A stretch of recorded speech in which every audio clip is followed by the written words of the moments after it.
নমস্কার সমস্ত দর্শক বন্ধুদেরকে এসটি মর্নিং চ্যানেলে আপনাদের স্বাগত। আসুন জেনে নিই 2025-এ কত তারিখে শিবরাত্রি এবং শুভ সময়সূচি।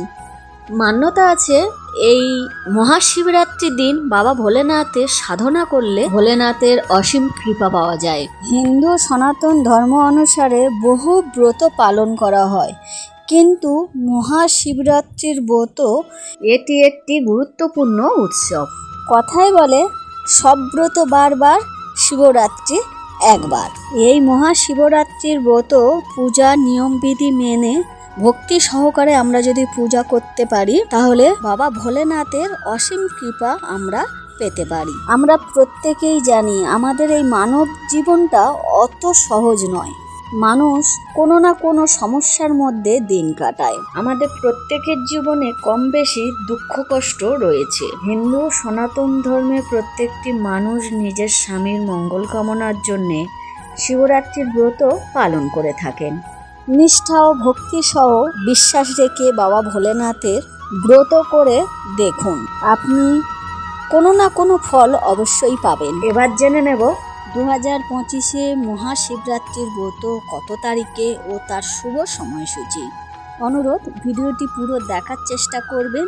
আপনি যদি নতুন দর্শক বন্ধু হন, চ্যানেলটি সাবস্ক্রাইব করবেন।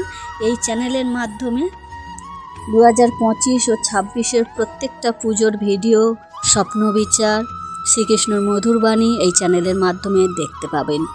নিচে থাকা বেল আইকনটি অবশ্যই করে রাখবেন, আমার প্রত্যেকটা ভিডিও সবার আগে আপনার কাছে পৌঁছে যাবে। সনাতন ধর্মে মহাশিবরাত্রির মাহাত্ম্য হলো যে, মান্যতা আছে এই মর্তলোকে শিবরাত্রির দিন বাবা ভোলেনাথ শিবলিঙ্গে বিরাজমান হন। আরও জানা যায় যে এই মহাশিবরাত্রির দিন প্রথমবার ভোলেনাথ মা পার্বতী এই মর্তলোকে প্রকট হয়েছিলেন। ভোলেনাথ ও মা পার্বতীর এই শিবরাত্রির দিন বিবাহ দিন বলে মনে করা হয়। তাই হিন্দু ধর্মে প্রত্যেকটি মানুষ স্বামীর মঙ্গল কামনার জন্যে নির্জলা উপোস রেখে নিয়মবিধি মেনে পূজা করে থাকেন। সারা রাত্রি জেগে 4 প্রহরে 4 বার জল অভিষেক করে থাকেন। হিন্দু পঞ্জিকা অনুসারে ফাল্গুন মাসে শুক্লাপক্ষে চতুর্দশী তিথিতে মহাশিবরাত্রি পালন করা হয়। এবার জেনে নেব 2025-এ মহাশিবরাত্রির ব্রত কত তারিখে এবং শুভ সময়সূচি। ব্রত পালনের সঠিক তারিখ হলো 26শে ফেব্রুয়ারি, বুধবার দিন মহাশিবরাত্রি। চতুর্দশী লাগছে 26শে ফেব্রুয়ারি বুধবার সকাল 11টা 7 মিনিট থেকে 27শে ফেব্রুয়ারি বৃহস্পতিবার সকাল 8টা 53 মিনিট পর্যন্ত চতুর্দশী থাকছে। দর্শক বন্ধুরা, এই শিবরাত্রির ব্রত যেহেতু রাত্রিতে হয়, তাই জল অভিষেক করা একটি শুভ মুহূর্ত থাকছে। এই টাইমটি আপনারা জল অভিষেক যদি করতে পারেন খুবই ভালো ফল পাবেন। 26শে ফেব্রুয়ারি রাত্রি 12টা 9 মিনিট থেকে রাত্রি 12টা 58 মিনিট পর্যন্ত শুভ মুহূর্ত থাকছে। আশা করি দর্শক বন্ধুরা আপনাদেরকে ভালোভাবে বোঝাতে পারলাম।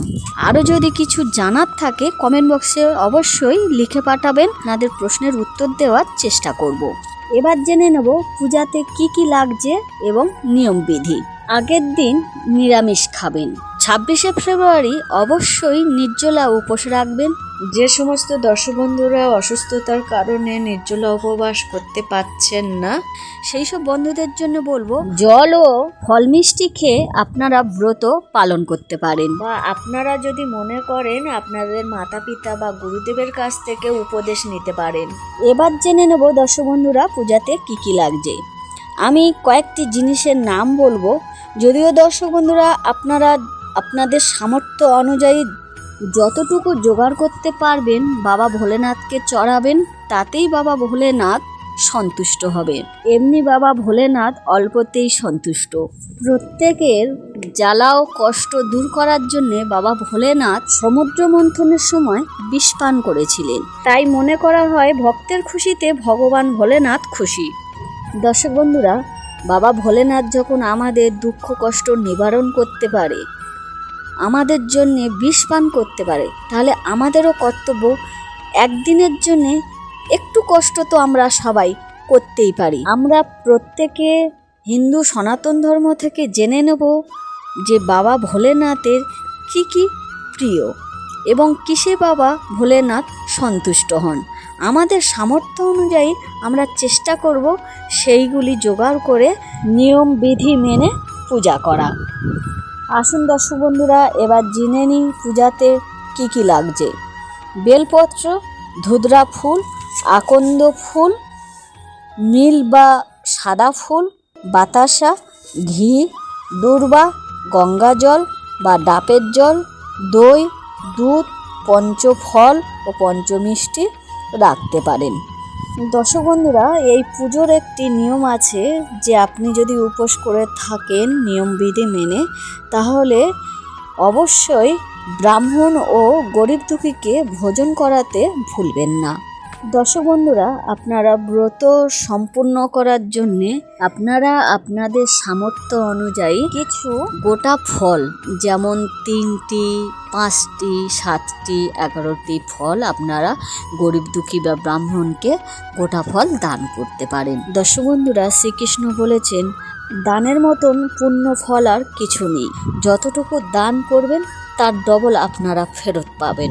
ওং নমঃ শিবায়, ওং নমো ভগবতে বাসুদেবায় নমঃ। তুলি সরকার বন্ধু, আপনি লিখে পাঠিয়েছেন আপনি ভীষণ একা। কথাটি শুনে আমার ভীষণ খারাপ লাগছে, কিন্তু বন্ধু কথার অর্থ হলো যে সুখ দুঃখে পাশে থাকবে। বন্ধু, আমি তো আপনার সুখে দুঃখে পাশে থাকতে পারবো না। আমি বন্ধু চ্যানেলের মাধ্যমে অবশ্যই বন্ধু হতে পারি। আমি ঈশ্বরের কাছে প্রার্থনা করব যে এমন একজন